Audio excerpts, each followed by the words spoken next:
Најбезбеден услов за образовниот процес во услови на ковид е онлайн наставата, покажало истражувањето на детската амбасада Мегеши. Над половина од анкетираните родители се изјасниле за ваков вид на образование, но слична е и бројката на оние кои имаат став за комбинирана настава. Сепак сите се едногласни дека најважно е здравјето на децата.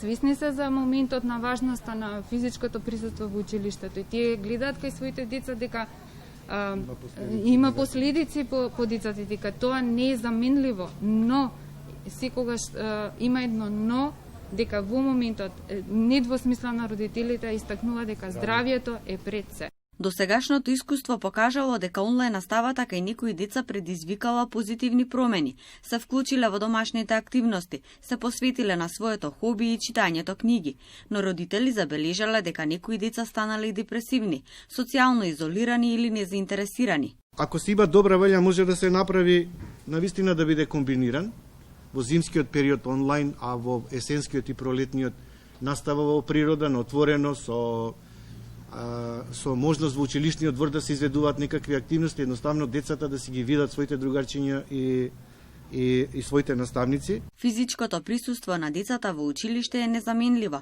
велат педиатрите. Според доктор Кимовска Христова, најприфатлива е комбинираната настава. Не сум сигурна дека ќе може да се запази токму носењето на маски како дел од протоколот за заштита. И не сум сигурна дека е доволно добар, да речам, ке помалите деца или корисен, затоа што тоа дете нема да знае кога треба да извади, а кога да стави маската. Дури 58% од родителите рекле дека децата имале подобри оценки, но се стикнале со помалку знаење преку онлайн наставата. Истражувањето го опфати мислењето на 1003 испитаници, вклучени биле родители на деца од основно и средно образование.